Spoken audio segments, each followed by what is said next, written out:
Halo semua, apa kabar kalian? Semoga selalu sehat dan dalam keadaan baik-baik saja. Melanjutkan cerita sebelumnya, yaitu The Season 6 episode 1 versi novel part 3. Oke, tanpa basa-basi lagi, kita langsung saja ke alur ceritanya. Sekelompok besar manusia dan kuda melesat melewati jalan, menendang debu kuning yang menutupi jalan. Tawa dan kutukan berulang kali bergema di sepanjang jalan.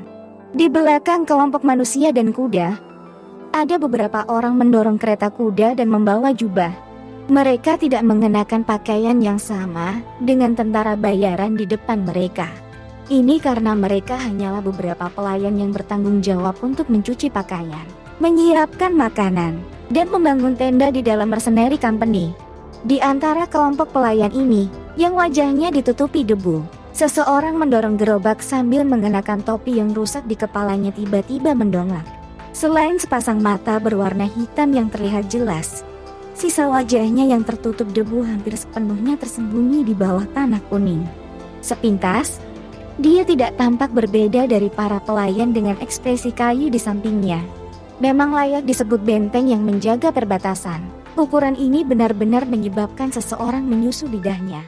Ini jauh dari apa yang bisa dibandingkan dengan kota-kota di Kekaisaran Jiama. Saat dia memandangi tembok kota, yang tampak lebih besar dan lebih mengesankan ketika dia bergerak mendekat, pria itu tiba-tiba mendesah pelan. Mendengar suara ini, orang ini sebenarnya Xiaoyan. Melihat situasinya, tampaknya ia berencana untuk mengandalkan kompi tentara bayaran ini dan menyelinap ke benteng terakhir Kekaisaran. Kelompok itu semakin dekat ke tembok kota di dalam debu kuning. Ketika mereka beberapa ratus meter dari gerbang kota besar, Xiaoyan menyipitkan matanya dan menyaksikan langit di atas tembok kota. Tampaknya ada fluktuasi energi yang samar, tak berbentuk. Di sana, memang ada sensor energi. Beruntung saya tidak mencoba terbang dengan paksa. Kalau tidak, sensor-sensor energi tak kasat mata itu mungkin akan segera memaparkanku. Dengan peralatan panah khusus yang telah dilengkapi dengan benteng-benteng militer semacam ini, aku mungkin akan menjadi target bagi mereka untuk menembak dengan liar jika aku ditemukan. Xiaoyan sedikit mengernyit. Jika dia meminjam kekuatan Yao Lao, busur biasa akan kesulitan menyakitinya.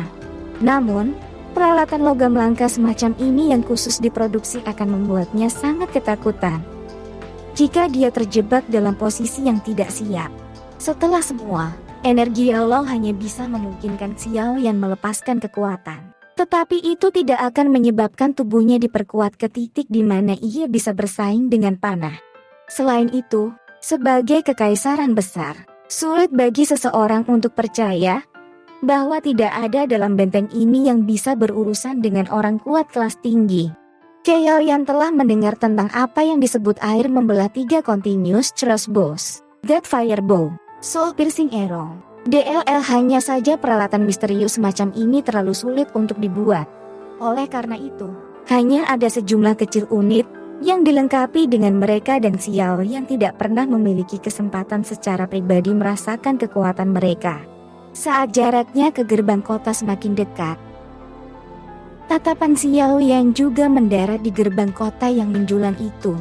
Ketika dia melihat pertahanan gerbang kota yang bisa dianggap sangat kokoh, alisnya bersatu rapat. Ketika dia berada sekitar 100 meter dari tembok kota, sekelompok besar pria dan kuda yang bergerak cepat akhirnya berhenti dengan lambat. 2 pria berjalan keluar dari depan kerumunan tentara bayaran. Setelah itu, mereka melambaikan tangan dan memimpin kompi menuju gerbang kota. Kedua pria itu tampaknya adalah pemimpin kompi bayaran. Melihat cara mereka berdua tersenyum ketika mereka berbincang dengan para penjaga, tampaknya mereka cukup akrab satu sama lain. Kemungkinan ini bukan pertama kalinya mereka datang ke Sen Gui Pes. Mereka berdua bercakap-cakap dengan para penjaga untuk waktu yang lama, sebelum tangan penjaga berwajah dingin bergerak sedikit. Tampak seolah-olah ada sesuatu yang telah didorong ke tangannya dari pemimpin perusahaan tentara bayaran. Baru kemudian yang kedua ragu sedikit sebelum mengangguk. Dia menunjukkan sinyal tangan kepada orang-orang di belakangnya. Barikade dan hal-hal lain di belakangnya dipindahkan ke samping. Melihat bahwa penjaga sebenarnya tidak mencari di perusahaan, Xiaoyan tidak bisa menahan diri untuk tidak menghela nafas lega. Tubuhnya yang tegang juga menjadi jauh lebih santai. Tangannya yang penuh keringat memegang pegangan gerobak dengan kencang ketika dia dengan cepat menundukkan kepalanya, mendorong gerobak dan mengikuti kompi itu. Ketika mereka berjalan menuju terowongan di bawah gerbang kota, tepat ketika kelompok itu hendak memasuki terowongan gerbang kota, namun tangisan keras dan dingin tiba-tiba terdengar, menakuti kelompok di depan sampai mereka buru-buru berhenti. Siapa yang membiarkan mereka memasuki kota dengan sembarangan? Ketika tangisan terdengar, suara banyak baju zirah yang bertabrakan tiba-tiba bergema dari pintu masuk kota yang gelap dan hitam. Beberapa saat kemudian, lusinan tentara elit bersenjata lengkap memegang tombak panjang di tangan mereka dan memblokir gerbang kota. Seorang pria muda dengan wajah gelap dan serius perlahan keluar dan melirik ke arah tentara bayaran dengan cara yang gelap dan dingin. "Kakak, Tuan muda Mengla, saya belum melihat Anda selama beberapa bulan, tetapi penampilan Anda benar-benar menjadi lebih dan lebih kuat." Melihat perusahaannya diblokir, pemimpin perusahaan dari perusahaan tentara bayaran bergegas keluar. Ketika dia melihat pemuda yang berwajah gelap dan berwajah serius itu, sebuah senyum terungkap dengan cepat di wajahnya ketika dia berbicara dengan cara yang menjilat. "BANU, cukup omong kosongmu. Di masa lalu, membiarkan Anda lewat bukanlah masalah besar. Tetapi hari ini, saya tidak bisa membiarkan Anda melakukannya." Ayah berkata bahwa siapapun yang ingin memasuki Senggui Pes harus menjalani pemeriksaan ketat. Pemuda itu tertawa dingin. Segera, dia mengeluarkan selembar kertas pengumuman berwarna putih dan melemparkannya ke penjaga. Dia berkata dengan cara yang jahat, "Pergilah dan selidiki mereka semua satu kali. Bunuh siapa saja yang terlihat seperti orang yang sedang menggambar di tempat." Penjaga itu dengan hati-hati menerima kertas pengumuman dan tersenyum tanpa daya kepada pemimpin perusahaan bernama BINU. Setelah itu, dia melambaikan tangannya dan hampir 100 penjaga di gerbang kota mengangkat tombak panjang di tangan mereka dan mulai mencari kompi. Ini buruk. Xiaoyan dengan diam-diam mengutuk dirinya sendiri ketika pria muda itu muncul sebelumnya. Tanpa diduga, segalanya benar-benar seperti yang dia bayangkan. Perintah buronan Misty Cloud Sector telah dikirim ke perbatasan kekaisaran. Para penjaga datang mencari satu persatu dari depan kompi. Mereka memegang gambar dan membandingkannya untuk waktu yang lama sebelum membiarkan mereka lewat. Meskipun tentara bayaran ini agak terganggu oleh tindakan mereka, mereka tidak berani berperilaku kejam di sini. Mereka tahu betul bahwa jika mereka membuat marah pemuda ini, perusahaan tentara bayaran mereka mungkin tidak akan bisa meninggalkan kota. Jika puluhan ribu tentara itu menuntut mereka, bahkan doang yang kuat harus sementara berlindung. Hanya beberapa orang kuat yang seperti orang-orang legendaris yang bisa bertarung melawan 10.000 orang sendirian. Pemuda yang bernama Mengla itu didukung tangannya di belakang. Matanya sangat dingin sehingga mereka seperti ular berbisa. Langkah kakinya menyeberang satu demi satu ketika dia perlahan mengikuti perusahaan dan berjalan. Tiba-tiba, langkah kakinya berhenti. Tatapannya menyapu para pelayan, yang tubuhnya memancarkan bau asap dan yang wajahnya ditutupi tanah kuning. Dengan suara dingin, dia berkata, "Bersihkan wajahmu." Skema pemuda ini cukup dalam dan tidak memiliki sedikitpun kesombongan seperti yang dimiliki para tuan muda di dalam kekaisaran. Melihat bahwa Mengla sebenarnya tidak peduli tentang statusnya sendiri, dan langsung datang ke sisi pelayan berstatus rendah ini, Xiaoyan tidak bisa menahan diri untuk tidak cemberut. Dalam hatinya, ia merasa bahwa segala sesuatunya sangat menyusahkan.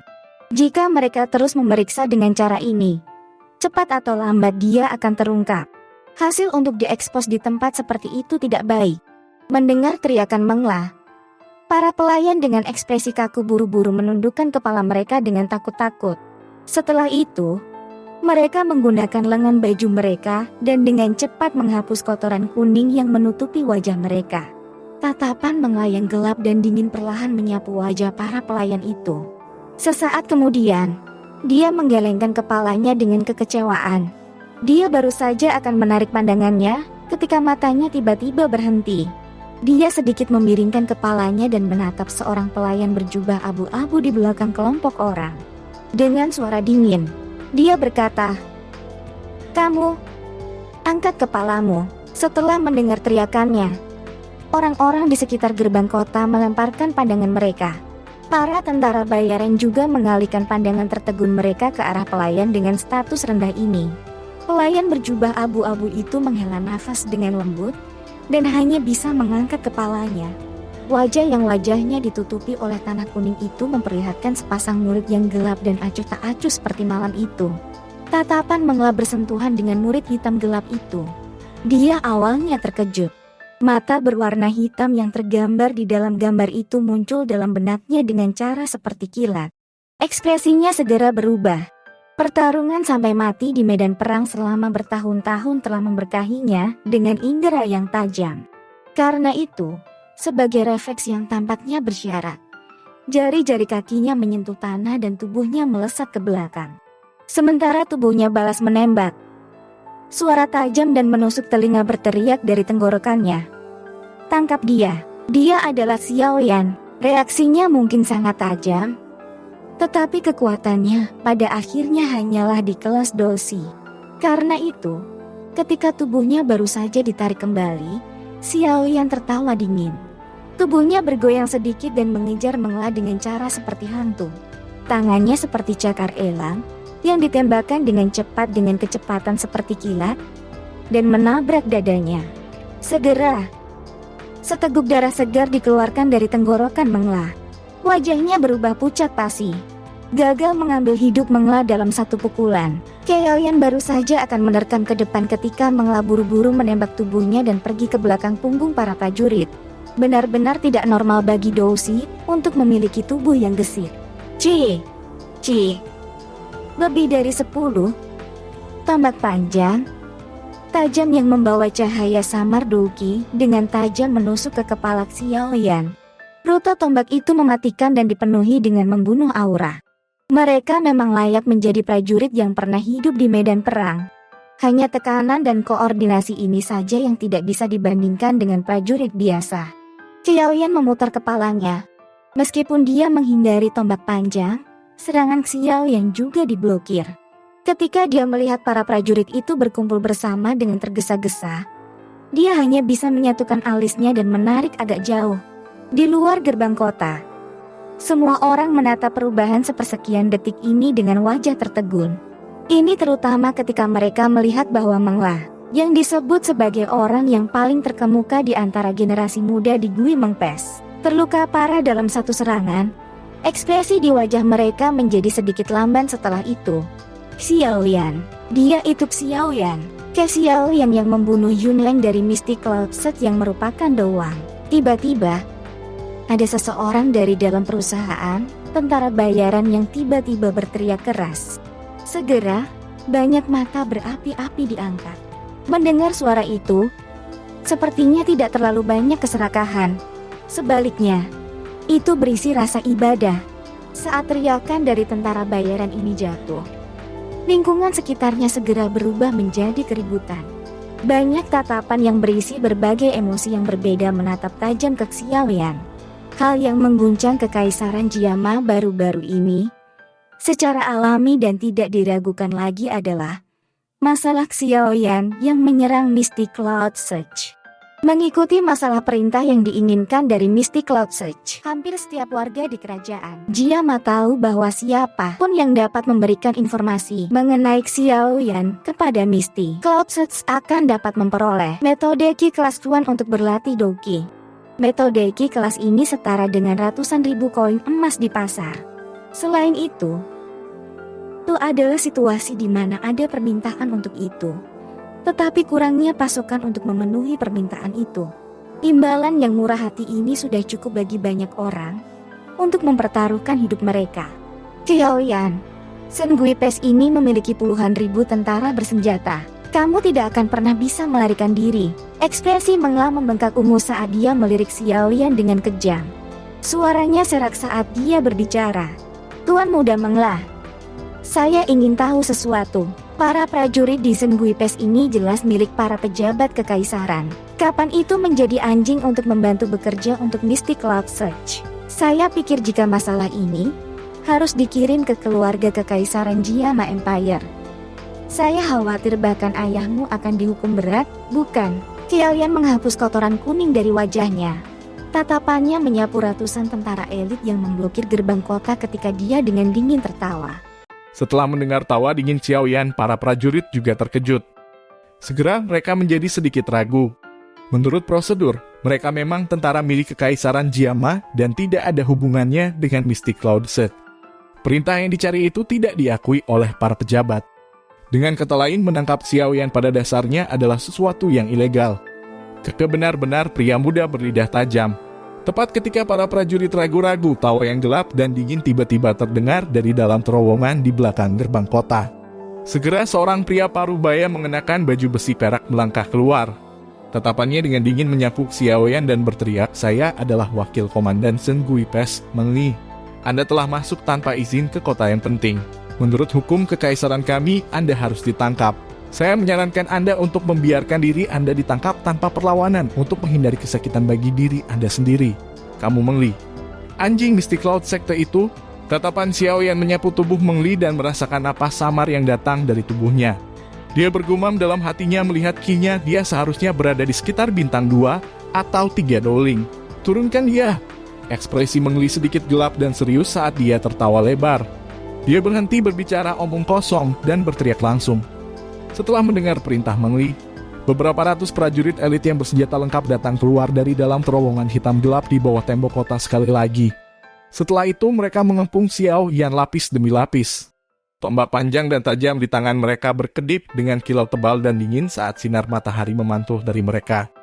Karena menyelinap masuk telah gagal, aku hanya bisa menerobos paksa. Aura pembunuhan yang melonjak ke langit dari sekitarnya menyebabkan ekspresi Xiaoyan secara bertahap menjadi dingin. Dia menggerakkan kedua tangannya dan penguasa berat suanya besar melintas dan muncul. Dia melambaikan penguasa yang berat dan itu membuat suara angin huhu. Membunuh. Saat dia memandang Xiaoyan yang telah menarik senjatanya, Meng Li tertawa dingin. Beberapa hari yang lalu dia telah menerima pesan Yun San. Menurut apa yang dikatakannya tadi, Xiaoyan saat ini terluka dalam pertarungan besar di Mystic Cloud Search dan tidak bisa lagi menampilkan kekuatan mengerikan yang ia gunakan untuk bertarung dengan Yun San. Hanya karena inilah Meng Li berani menyetujui perintah pembunuhan ini. Jika tidak, bahkan jika dia diberi beberapa tingkat keberanian lagi, dia tidak akan berani memblokir Xiaoyan bahkan dalam kondisi prima. Lagi pula orang kuat yang bisa bertarung dengan Dousong bukanlah seseorang yang bisa ditahan bahkan dengan menggunakan semua prajurit di benteng ini. Membunuh. Semua orang berhenti. Sama seperti para pejuang itu, yang seluruh tubuhnya dipenuhi dengan aura berdarah. Akan memulai tuduhan untuk membunuh. Tangisan keras tiba-tiba terdengar eksplosif. Segera bayangan turun dari langit seperti pagoda besi dan menabrak tanah. Dia mengguncang seluruh tanah sampai bergoyang. Tatapannya menyapu sekelilingnya dan akhirnya berhenti di tubuh Meng Li. Dia tertawa dingin. Meng Li, tentara armor perak, saya bukan orang-orang di bawah Mystic Cloud Search. Jika Anda ingin menjilat dengan Mystic Cloud Search, ambil tindakan sendiri. Jangan memiliki khayalan bahwa Anda dapat menggunakan orang-orang saya untuk bertindak sebagai batu loncatan untuk diri sendiri. Mutai kamu. Melihat kekar, pria besar yang telah muncul, ekspresi Meng Li segera menjadi hijau saat dia dengan marah berteriak. Silver Armor Army, mundur. Mengabaikannya, pria kekar yang dipanggil Mutai berbalik dan menangis ke arah para prajurit elit yang telah mengepung Xiaoyan di tengah-tengah mereka. Ya, Komandan Dewa, para prajurit itu tidak memiliki keraguan sedikitpun ketika mereka mendengar perintahnya. Mereka mengeluarkan suara-suara dan menyimpan tombak mereka. Suara mereka begitu tertib sehingga tidak ada gema sedikitpun. Mereka kemudian diam-diam menarik kembali ke terowongan gerbang kota dan tidak bergerak seperti pilar kayu. Melihat aksi para prajurit ini, jelas bahwa orang yang bernama Mutai ini memiliki reputasi yang jauh melebihi Meng Li. Kamu dipanggil Xiaoyan kan? Haha, anak kecil, kamu punya keberanian. Dalam bertahun-tahun Anda adalah orang pertama yang mempermalukan Mystic Cloud Search dengan cara seperti itu. Jika saya tidak ditentukan oleh status saya akan mengundang Anda untuk minum bersama saya. Pria besar yang seperti pagoda besi tertawa keras ke arah Xiaoyan. Tawanya seperti guntur. Terima kasih Komandan Mutai. Situasi yang tiba-tiba berubah menjadi lebih baik menyebabkan Xiaoyan terkejut. Ketika dia melihat bahwa wajah Mutai tampaknya tidak memiliki kebencian, dia segera tersenyum dan menjawab dengan sopan. Kamu tidak perlu berterima kasih padaku. Ini hanya dalam lingkup pekerjaan saya. Jika perintah diinginkan Mystic Cloud Sector diakui oleh para pejabat, maka dan hanya saat itulah aku bisa menangkapmu. Namun, itu beruntung. Mutai melambaikan tangannya. Dia melirik wajah hijau mengeli dan tersenyum ketika berkata, selama kamu bisa melarikan diri dari tangan orang ini, tidak akan ada lagi orang di Sen Gui Pass ini yang akan menghentikanmu. Terima kasih banyak untuk ini. Ekspresi pada tanpa sadar muncul di wajah Xiao Yan saat dia mendengar ini. Dia menoleh dan menatap Meng Li sebelum berkata dengan lembut, Wakil Komandan Meng Li, jika kau ingin mengambil kepalaku untuk mendapatkan hadiah dari Mystic Cloud Set, datang dan serang aku sendiri. Kecil betapa sombongnya. Hari ini saya tidak percaya bahwa saya tidak bisa menyelesaikan tubuh Anda yang terluka ini. Wajah Meng Li berganti-ganti antara hijau dan putih. Dia tidak berpikir bahwa dia benar-benar akan menarik dirinya ke dalam masalah ini. Jujur berbicara di dalam hatinya, dia sedikit takut dengan taktik yang digunakan Xiao Yan. Bagaimanapun, bahkan orang yang kuat seperti Yun Lang telah mati oleh tangan Xiao Yan. Jika dia melunak pada saat seperti ini, kemungkinan reputasinya di dalam Sen Gui Pass akan turun sampai ke dasar lembah. Karena itu, meskipun hatinya tidak menentu, dia hanya bisa mengeraskan kulit di kepalanya dan melangkah maju.